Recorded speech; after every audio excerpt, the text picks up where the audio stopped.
Hi, and welcome back to the new robotics workshop. In this lesson, we're going to learn about a few useful sensors that return simple digital or analog data. First, we'll discuss the basics of a few useful sensors. Then we'll discuss how robots use sensor data to respond to their environment. Finally, we'll install a few basic sensors on our robot and use them to follow a line and navigate around an obstacle. Robots don't operate in a limitless void, so it's useful to give them some way to understand the space around them. Advanced robots use complicated sensors like lidars and radars, which are also incredibly expensive. These expensive sensors, however, share a lot in common with the humble time-of-flight sensor that we can buy from hobby electronics stores. Time of flight refers to the way these sensors detect distance. These sensors have an emitter and a receiver that emit an ultrasonic noise. This noise travels to an obstacle at the speed of sound and is reflected back. Our sensor records the amount of time it takes the noise to travel that distance, and then we can say that the distance to the obstacle we're pointed at is the velocity of our noise multiplied by the time it takes our noise to get there and back, divided by 2. The HCSR04 is a common time-of-flight sensor that uses ultrasonic noises as that signal that travels to and from the obstacle. Because this is a noise, it travels at the speed of sound, which is approximately 346 meters per second through room temperature air at sea level. We'll use this to calculate distances. It'll be the V in that equation we just discussed. We'll revisit the HCSR04 later and install one on our rover. Sometimes it's useful for our robots to have some awareness of color reflectance.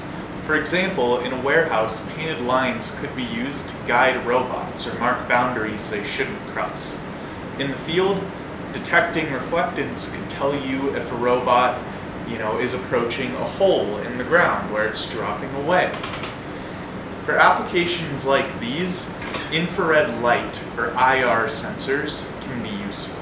IR sensors typically consist of an IR LED light and an IR phototransistor. A phototransistor is a lot like a normal transistor, except rather than opening when a voltage is applied to the base, it opens when it detects infrared light. When the IR sensor is near a reflective surface, the phototransistor senses the reflected light and opens. We can use a circuit called a comparator to let our microcontroller know when that phototransistor senses reflected light. A comparator is a circuit which compares some varying input voltage, Vin, to a steady reference voltage, Vref. When Vin is larger than Vref, the output of the circuit rises to that supply voltage, which we label VCC. When Vin is lower than Vref, the output of the circuit falls to the ground. The LM393 is a comparator circuit packaged up in a neat and tidy integrated circuit chip. The IR sensors we use in this workshop feature the LM393 in order to turn the output of this phototransistor into digital signals easily interpreted by an Arduino microcontroller. The comparator outputs 0 volts when the sensor sees a strong reflection. On the other hand, when the sensor sees no reflection, it stays closed and the comparator output is pulled up to the supply voltage, which in our case will be 5 volts. So 0 volts when we see a reflection, 5 volts when we don't. These signals are easily detected with the digital pin on the Arduino, and we'll use this sensor to detect stark changes in color later on in the workshop. The human body is an incredible sensory system. We all learn about the 5 senses, but there's a 6th sense you may not have heard about, proprioception. Proprioception is the ability of your body to understand where it is in space. Your body is full of nerves that provide detailed sensory feedback to your brain, which makes complicated motions like running, climbing, and gymnastics possible. Robots are very similar to humans in that they too need proprioception in order to perform complex tasks. One type of sensor that we can use to understand a robot's joint positions is a quadrature rotary encoder. Quadrature encoders use two sensors to detect increments on a rotor. When an increment passes a sensor, it causes one sensor to go high before the other. Based on which sensor goes high first, we can tell the direction of motion. Let's take a closer look to understand how that works. In this example, we have a rotary encoder that we've modeled with this little setup of paper plates. It has two sensors, a red sensor and a green sensor. Starting out, our red sensor is high, but as we turn counterclockwise, our green sensor goes high, following the red sensor. Then the red sensor drops off, then the green sensor. Then the red sensor goes high again followed by the green sensor, and so on and so forth while we're moving counterclockwise. So hopefully you're beginning to get a sense of how we're detecting position and speed with these two red and green sensors.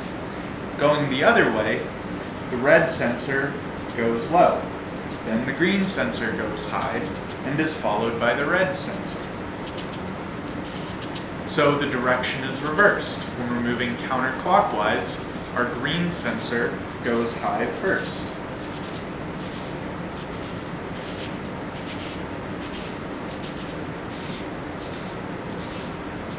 We can detect the pulses generated by each sensor in our encoder with the pins of a microcontroller. We can then use the timing and frequency of these pulses to decode the position of the rotor. If the rotor is rigidly attached to a motor shaft, like it is in our robot's motors, then we can measure the position of the motor, which we often refer to as its state. Alright, it's time to figure out how we're going to use all this sensory information to program a robot that makes decisions and operates autonomously. The beauty of our sensor is that they can detect events our robots should respond to. This could be anything from driving within a certain distance to an obstacle or seeing a line on the floor. But the instant a robot detects one of these events, it needs to perform a set of actions, which we call a service, to respond to that event. This structure is called event-driven programming. Event-driven programming works well for robotics, particularly when combined with a concept called the finite state machine, or FSM. An FSM consists of a set of states and specific transitions between those states. An event-driven FSM marries the concepts of event-driven programming and the finite state machine. In this case, events trigger the transitions between states, and those states themselves are services, or the set of actions a robot should take to respond to an event. To practice creating an FSM, let's consider a robot that follows a line between two boxes, and when it gets close to each box, it turns around and goes the other way. There are 4 different states our robot will be in its circuit between the boxes. First is follow right, driving along this line until it comes within 10 centimeters of this right box. That is an event that triggers the transition to the turn right state. After turning right, it redetects that line, which is an event that triggers our robot to enter the follow left state and drive left along this line. When it gets within 10 centimeters of that box, that triggers the turn left transition, and the robot follows the line back right, and the cycle is repeated. For the sake of learning, we'll throw in another wrinkle. We want our robot to stop, wait 3 seconds, and turn around each time it's traveled more than 5 meters. This adds yet another state, giving us this state transition diagram. We start and turn left.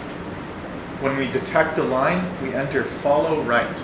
We follow the line to the right. When we detect a box within 10 centimeters, we enter turn right, and we turn back around. When we detect that line, we straighten out, and we follow the line to the left. If we've traveled more than 5 meters at any point here, we enter, stop. We wait 3 seconds, and we reset that odometer. The path we take out of stop is dependent on our last state. Refer back to the state transition diagram if you're confused at any point.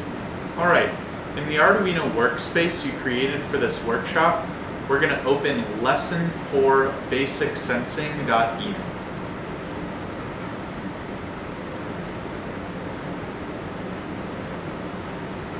Here we go.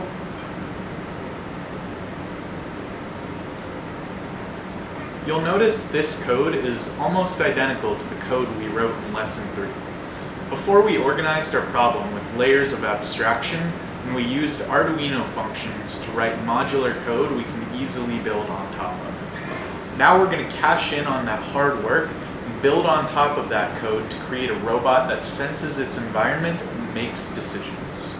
The time of flight sensor we're going to use on our rover is called the HC-SR04. Take your sensor and plug it into the top left corner of the mini breadboard, just like that. We want the eye-like emitter and receiver facing forward. The HC-SR04 has just 4 pins, one for 5-volt power, one for ground, and 2 pins called trig and echo. We use these to trigger a pulse and listen for the reflection. We're going to use 2 jumper cables to plug the VCC and ground pins, that power and ground that we discussed earlier, into the 5-volt bus. So let me grab 2 cables. I like green and blue. So I'm going to take these cables and I like to twist them together for a neat and tidy cable management.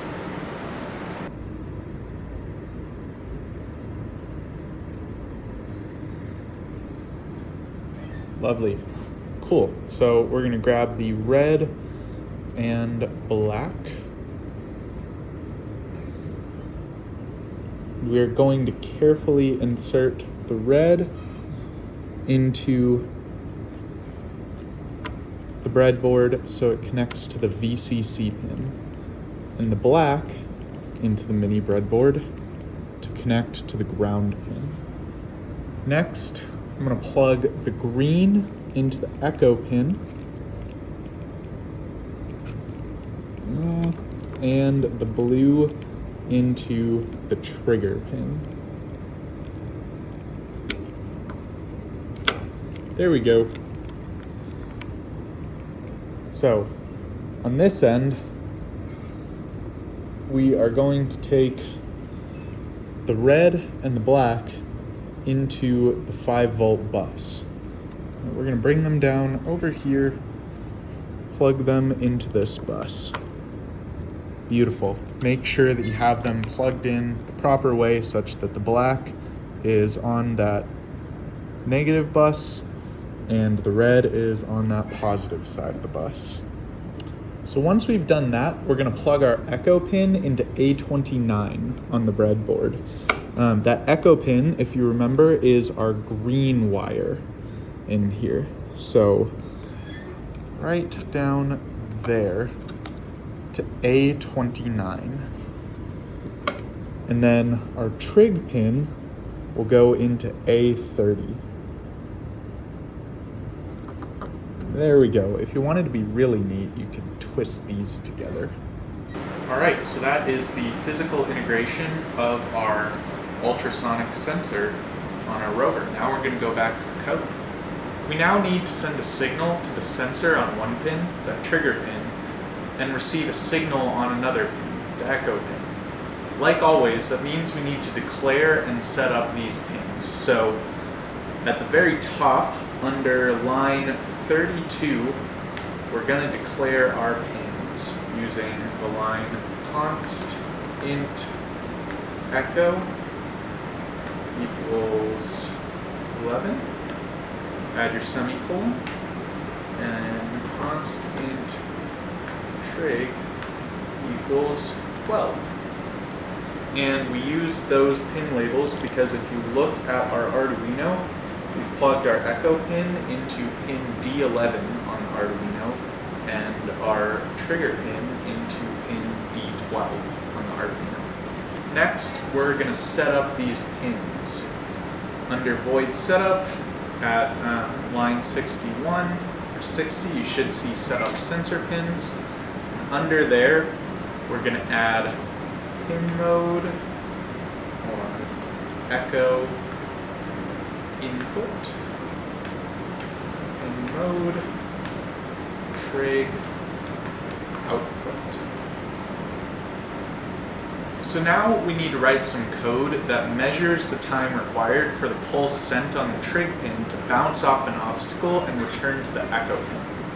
We're going to write this code inside a function called getDistance to make our main loop tidy. So let's scroll down to getDistance. So the first step is to generate a pulse on that trigger pin. We can use the digital write function and the delay microseconds function to raise the trigger pin to 5 volts for 10 milliseconds. So let's add that code. Digital write trig I delay microseconds 10. We write that back down to low. So now we need to determine the time it takes for that pulse to reflect off an object and bounce back. There's a native Arduino function called pulseIn we can use to do this. So now we're going to go back and we're going to write echo time equals pulseIn, what is echo high? So that gets us the time for the pulse to travel to and from our obstacle. And so now we just need to use that formula that we discussed before to calculate the distance to the obstacle.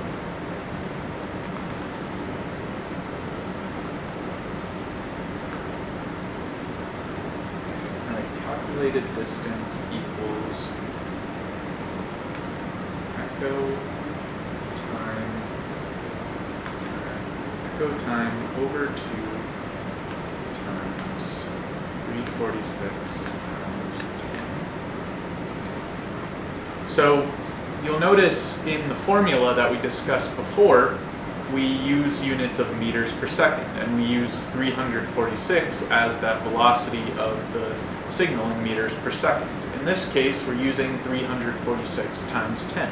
So why is that?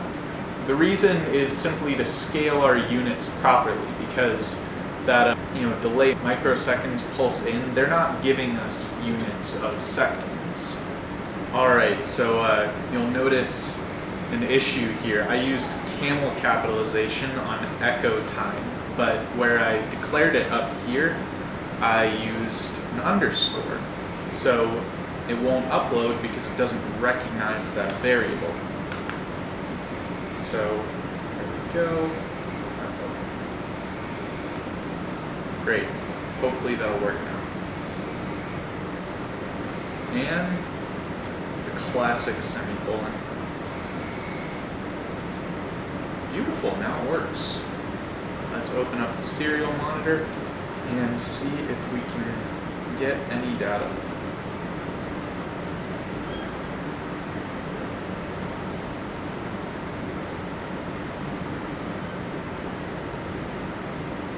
Alright, the getDistance function should now return the distance to an obstacle in meters when you call it.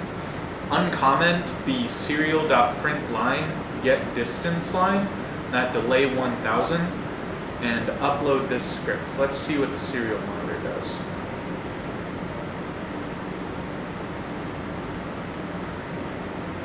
That's a very large distance.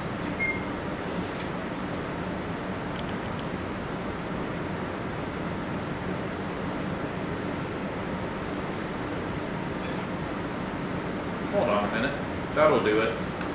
I messed up a sign if you calculate distance. Let's try now. Okay, those are much more reasonable numbers now. You can see how as I move the paper plate away, that value climbs, and when I move it closer, it gets closer. Let's move on to the next sensor. Alright, The infrared light sensor is actually even easier to integrate than the ultrasonic sensor was. First, use your fingers to bend the IR LED and phototransistor to 90 degrees from the board.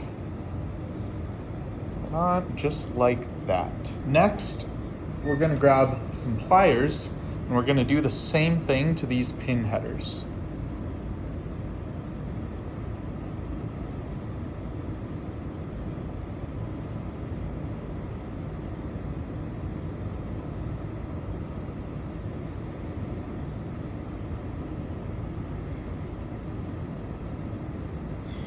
Great. Be careful about that spacing so it'll insert nicely into the breadboard. Next, we're going to grab our rover and we're going to take the IR sensor and we're going to insert it into that top right corner. The IR sensor has 3 pins, a power pin called VCC, a ground pin called GND, and an output pin called out. I'm going to go grab myself some wires. I like a black for ground, a red for power, and I'm going to grab myself a green for signal. Just like before, let's take these wires and twist them together. Right. Lovely. Like before, we're going to do red into VCC, black into ground, and green into that output. Right. Then we're going to take those ground and power lines, and we're going to put them right down here into the 5-volt bus.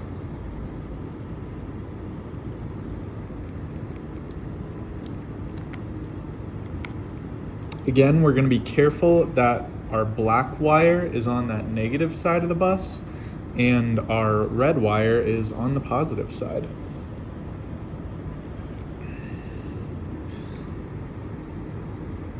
Next, we're going to take that out pin, that green wire, and we're going to plug it into J30 on our breadboard. So that's right down here in the bottom right corner. You can see it right there. That corresponds to pin D13 on the Arduino. Now, again, we're going to go back to the code. So we're going to go declare that output pin at the top. Here we go.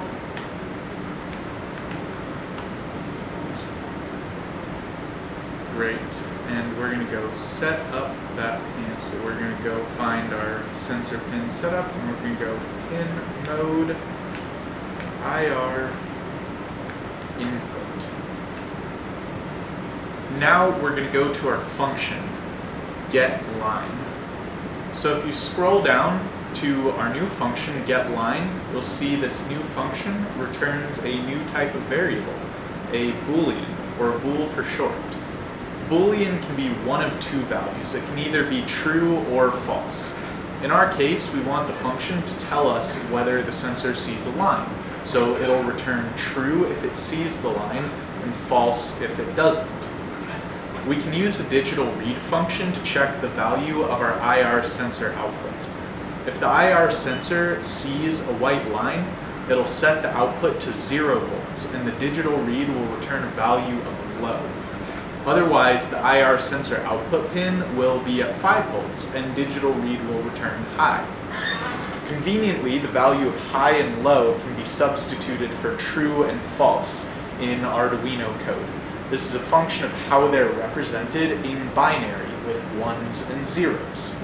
All we need to do in this function then is literally 1 line of code. We're going to write return and exclamation point digital read IR. That's it. So the get line should return true or 1 when it sees a white line and false or 0 when it doesn't. Here I'm going to re-comment the get distance test lines, but I'm going to uncomment to test get.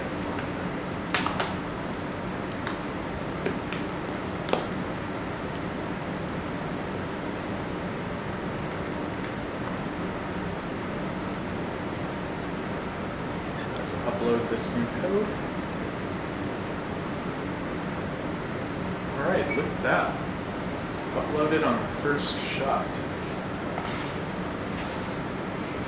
So something you'll immediately notice is that it's just outputting 1 in my case. It's not changing when I put something reflective under it, like you might expect it to. So what's the reason for that?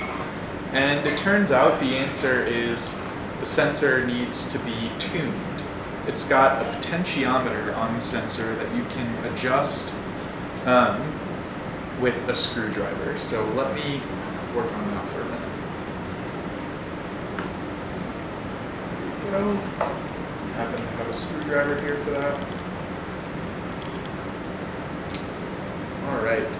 So when I turn it all the way up,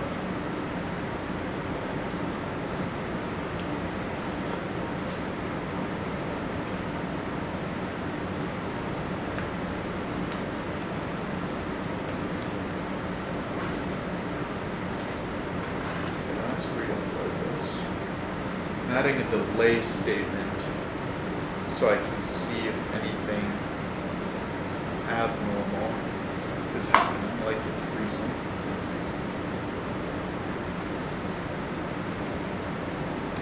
Oh, you know what? I know what this is. Okay, so this is interesting. I'll explain what's going on here. Okay, so if we look up close, there are 2 lights on our sensor. There's one here that indicates it's on. There's also one here that indicates whether or not it's sensing something. So if I turn the sensitivity essentially all the way down to the right, or I guess all the way up, it's always sensing something. If I turn it all the way down, you see that light goes off. So now it's not sensing something. So by turning it back and forth, I can turn that light on or off. So I know my sensor is detecting properly. And we can confirm this by taking this white plate, putting it under there. There you go. You can kind of see the light flickering. Cool. But why then is our code not detecting the line? This USB cable isn't supplying enough power to the IR sensor. And so as we discussed with a comparator, when the comparison, when it detects something is there, when it says Vin is higher than Vref, that signal raises up to the supply voltage level. And our Arduino has a 5-volt logic level, but if this is only reaching, say, a 4-volt output, then our Arduino doesn't read that as high because it's not reaching that 5-volt roughly threshold for a high signal. So let's see if it behaves better when I plug in the battery. All right, if we go over to our serial monitor, we can see we're starting to get zeros. Now let's see what happens when I put a paper plate in front of it. Look at that, now we're getting 1s. So if at first it doesn't seem like your IR sensor is working, don't fret, try it with the LiPo battery plugged in. And yeah, you can use a sheet of paper, or in my case, the white paper plates I used for the demo earlier, to test and tune your sensor. So a final thing to discuss before we wrap up with the infrared sensors is you may encounter an issue where your sensor returns false when it should return true, or vice versa. This could happen depending on the design of your particular IR sensor. In this case, there is a simple solution. I'm going to comment out my test lines, and we're going to go back down to get line. So this exclamation point I told you to include earlier, that's the logical not operator. So it says, whatever digital read says, whether it's true or false, give me the opposite of that. And so if your readings are flipped from what you think they should be, try deleting that exclamation point and seeing if your code works. In my case, with my design of sensor, I need the exclamation point for this code to work. So finally, we're going to work on integrating our quadrature motor controllers. And these are undeniably the trickiest of the components we've discussed today to integrate. But we're going to use some tools to help us get around that. So first, we're going to start with plugging our encoders in. I'm going to take my computer, put it over to the side, and the first thing I want to do is supply my motors with power. To do that, it's a little unconventional compared to the color scheme we've been using, but I am going to use blue wires. So I'm going to take these blue wires, I'm going to twist them together like I always do. All right, cool. Our blue wires are twisted together. I'm going to take one end of this blue wire pair, and I'm going to plug it into the hot side, the positive side of the 5-volt bus. There's a little spot just forward of that orange cable. I'm going to plug them in there. Now I'm going to take these over and I'm going to plug one into E3. This can certainly be tricky. Our robot is getting fairly hairy by this point.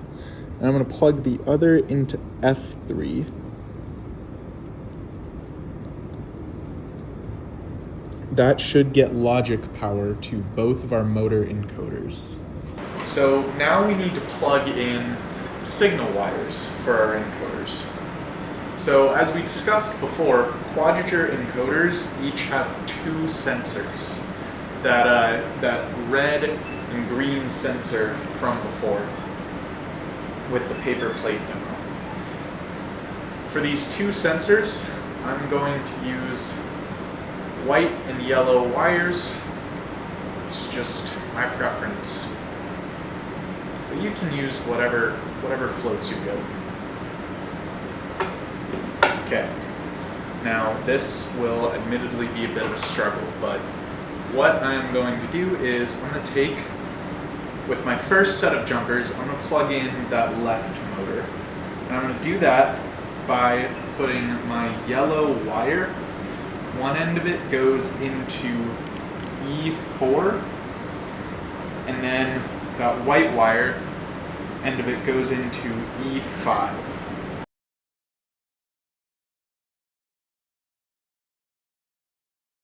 Okay, now we're going to go to J26 and 27.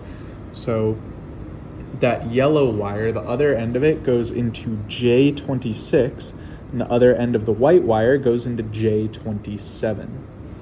So the close-up view probably doesn't help you much anymore, but you can see I just plugged those yellow and white wires into E5 or E4 and E5, and then J26 and J27. So now we're going to do a very similar thing with the right encoder. This time, yellow will go into F4 and white will go into F5.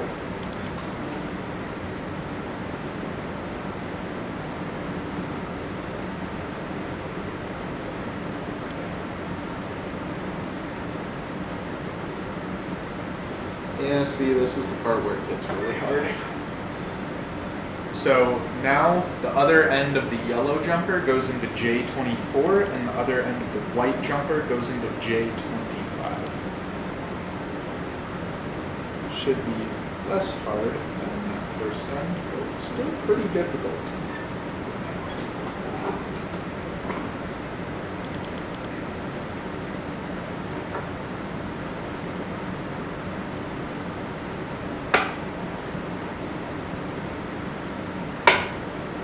It would sure be a lot easier to have a PCB that handles all this hair for me.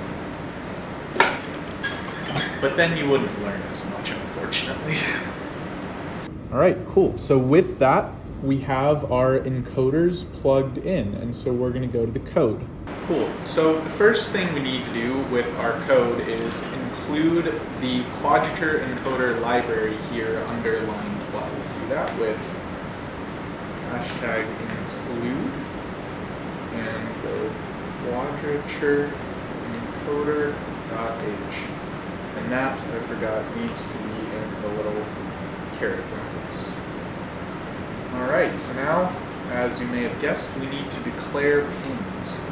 So let's go down to lines 40, and under write encoder, let's go const int a pos const int.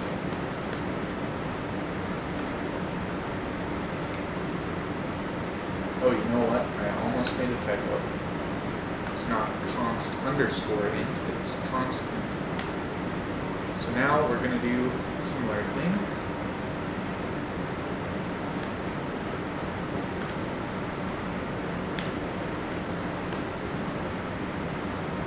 Alright, and this time it'll be A1 and A0. Alright, so because of the way this library works, we now need to create some encoder objects. We'll discuss a little bit more what objects are in a moment. But first, let's create these objects.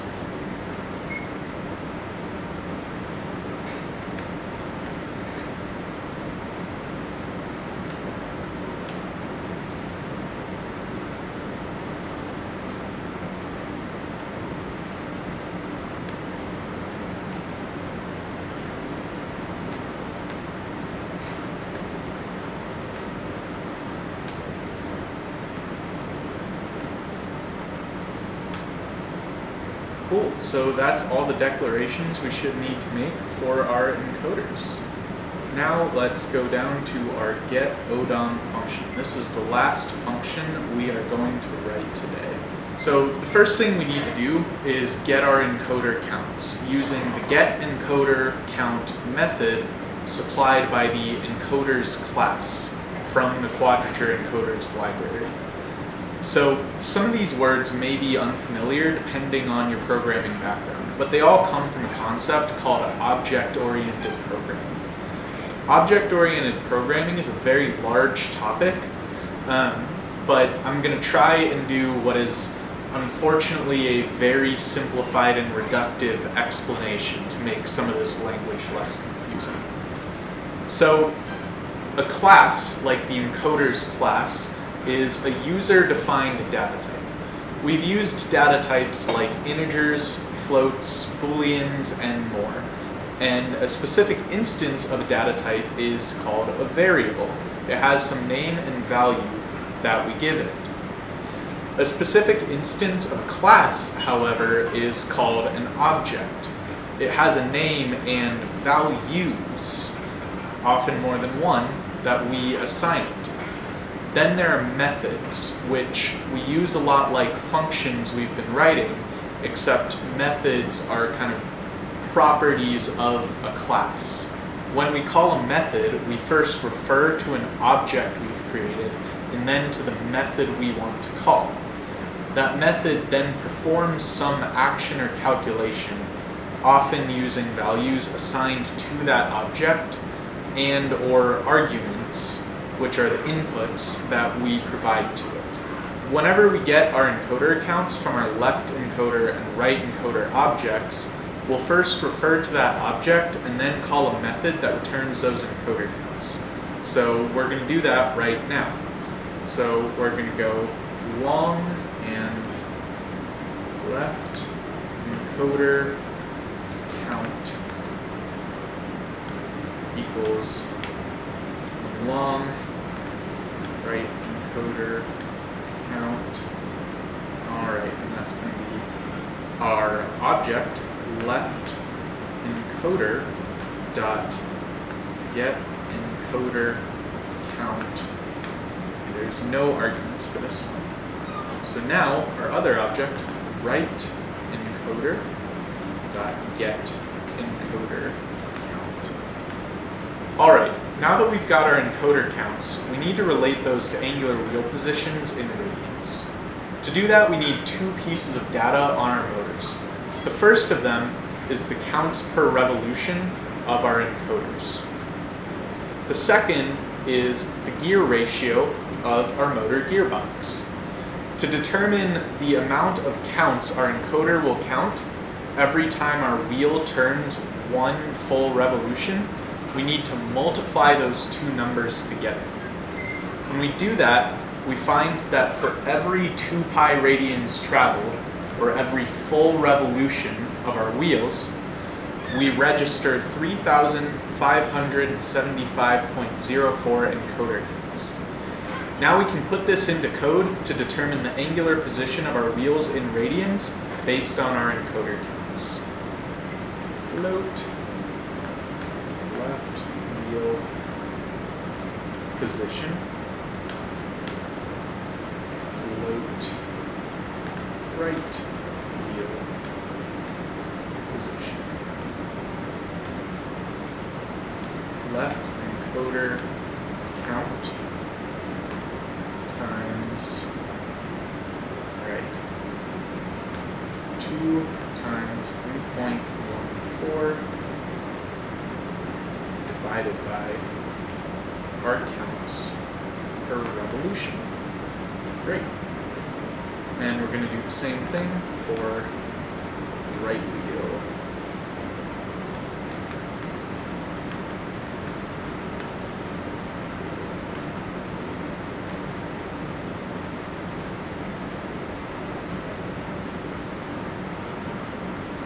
Back in lesson 1, we found an equation that relates the wheel speeds of our differential drive robot to its linear speed. We can actually use essentially that same structure of equation, and just rather than inserting those velocity terms, we insert position terms. And that will give us the linear position of our robot based on the linear position of its wheels. All we need to do is insert that function into our code and return the value it spits out.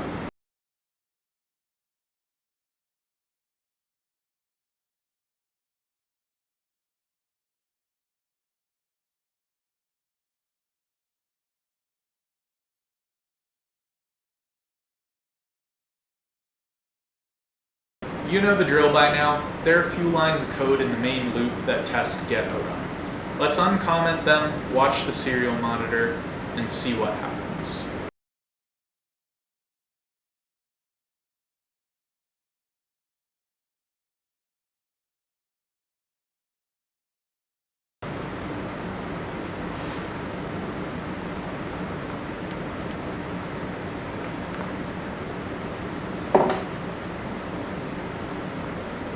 Failure to find quadrature encoder.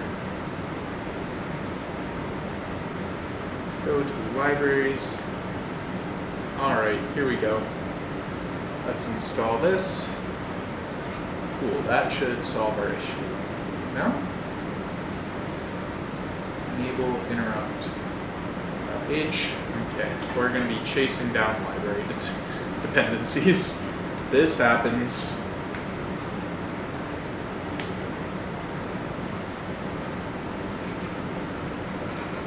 Alright, anything else?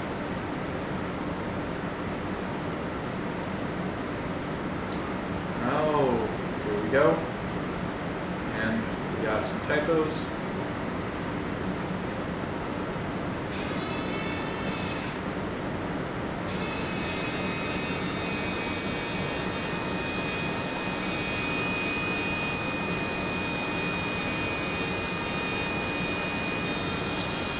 There's some interesting stuff that you might notice. When I ran this function, we got back some negative numbers. So something we can try to do is reverse the yellow-white signal wires of both our encoders. Lovely. We're going to give this another shot.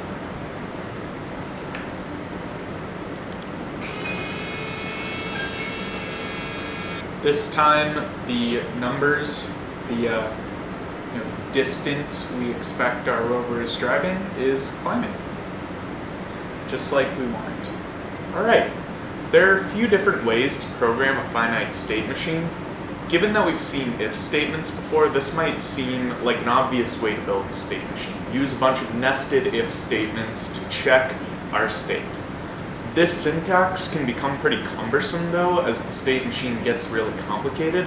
And another common way to program an FSM, which often makes for neater code, is to use something called the switch case.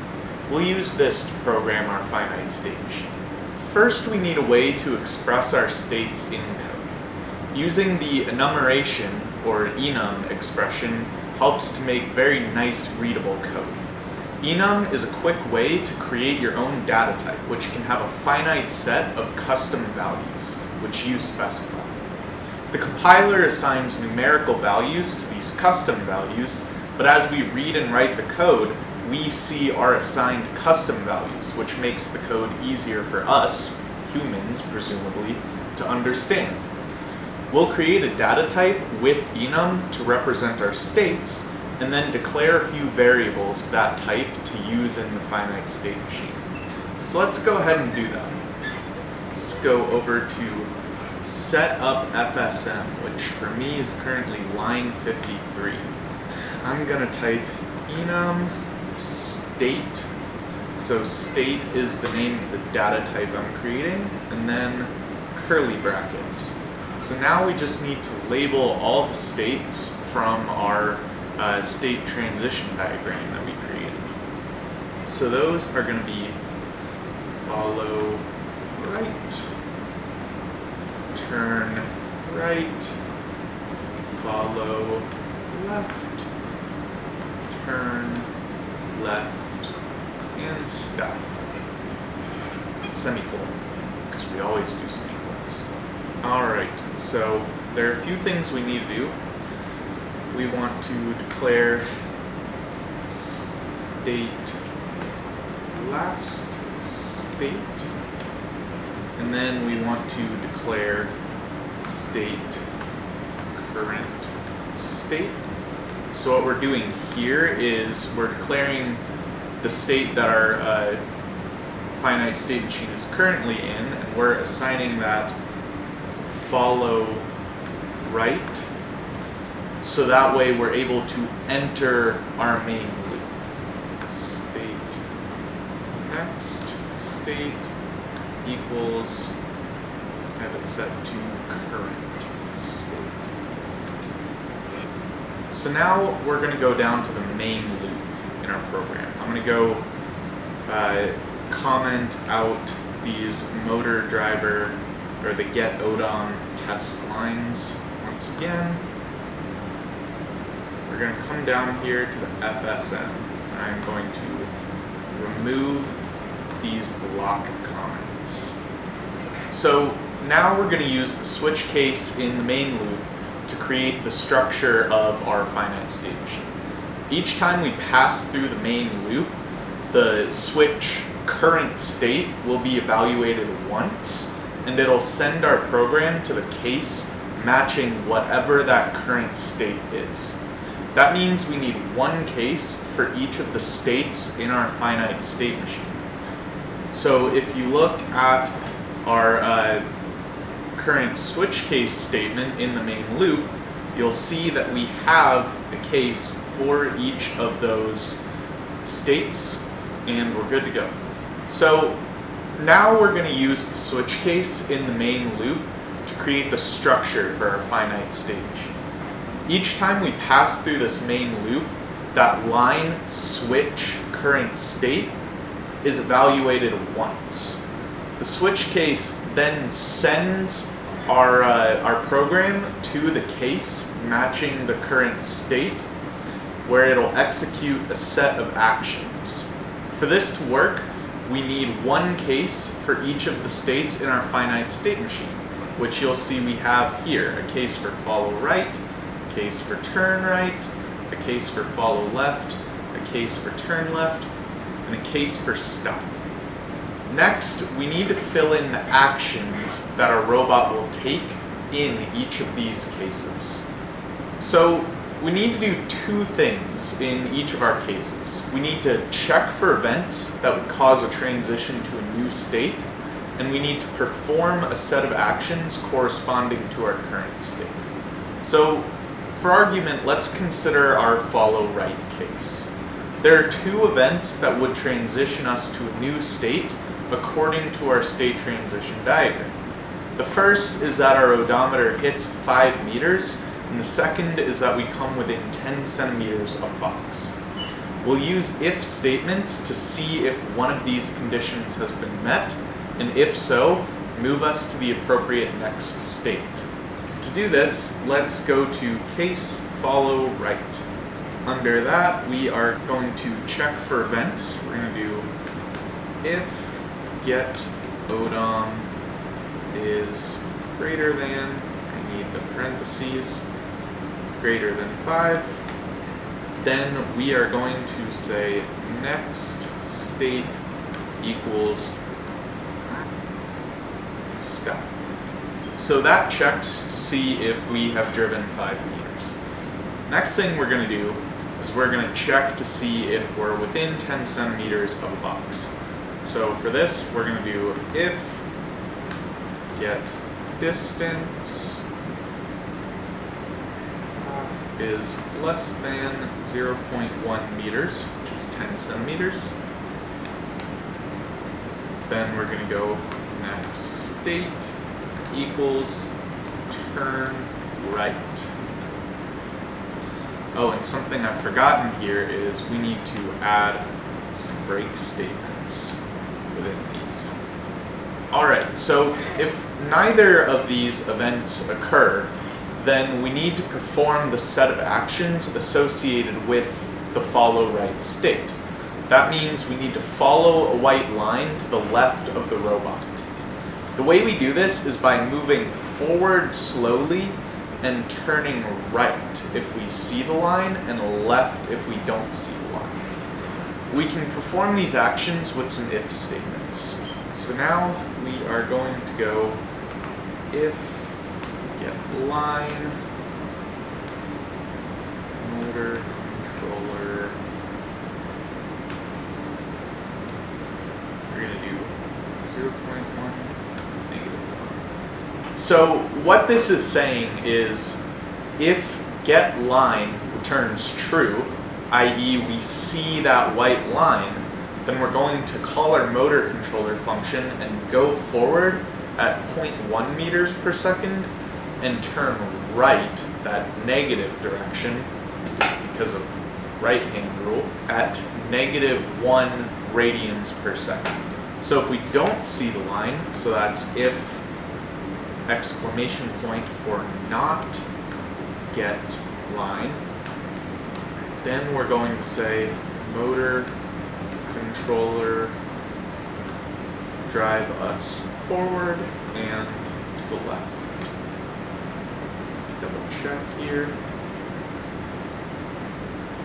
Now let's consider the turn right case. Like before, we first check for events. As our robot comes up to the box, it enters the turn right state, where it turns away from the line. One way to know we've turned 180 degrees and are now going the other direction is if we see that line again.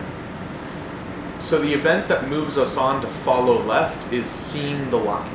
If we don't see the line, we want to keep turning in place. What if, though, we get close to the box, our IR sensor just happens to be above the line already? We would see the line and immediately enter that follow left state without having completed the turn around. We need some sort of debouncing strategy to prevent this from happening. A simple way to do this is to make sure that the first time we loop through turn right, we wait long enough to clear the line before checking if we see the line. We can do this with an if and a delay statement, and by putting our actions before the event checker in this state. So we're going to start with a set of actions. We are going to call motor controller, and we're going to say 0 for do not drive forward, and -3 for turn right. Now we're going to check for our events. So we're going to go if last state not equals turn right. So what that's doing is if last state is not turn right, i.e. if this is our first lap through this loop after detecting the box in front of us, then we want to delay, we're going to delay a half second. Cool. Now we're going to check for when we see the line. So if get line returns true, we are going to run next state equals follow left break. So what this turn right case is doing is we enter that turn right case, we're going to begin a right turn. Then we're checking, were we already in this turn right loop, or were we coming from somewhere else? And if we were coming from somewhere else, then we're going to wait a half second before doing any further actions. So the reason we can get away with just having if get line, you might be confused if we're on the line, then wouldn't having this if get line statement just trigger that follow left statement, even if we have that delay? Well, it works because this is a script. We're going to step into this if last state not equals turn right statement before we ever touch this if get line statement. So if we're coming from a different state, we're always going to hit this delay before we check for line. The last case we're going to look at is the stop state. The event that takes us out of this state is a timer going off, and the path we take out of the state depends on the path we took into the state. The easiest way to accomplish all this is to simply perform the actions associated with the state, set a 3-second delay, and then set next state based on what our last state was. No need to loop through this state. So we're going to go down to the stop state. We are going to start by setting our motor controller all the way to 0. Next, we are going to set our encoder objects. We're going to set encoder count, and we are going to set the encoder count to 0. Left encoder dot set encoder count 0. And then we are going to call delay 3 seconds. So next we're going to set the states. So if our last state was follow right, then we want our next state to be the turn right state. So we're going to go if last state follow right, and we want to go next state gets turn right. Similar thing, if last state equals follow left, then we are going to go next state gets turn left. So finally, after we've gone through our switch statements, we need to update our state variables. In a lot of these cases, we are assigning that next state, but next state is not, changing the state we're currently in. We need another line to do that. So what we're going to do is under update states down here, line 145 for me, we are going to go last state equals current state, and current state equals next state. So now I want you to try programming the follow left and turn left cases on your own.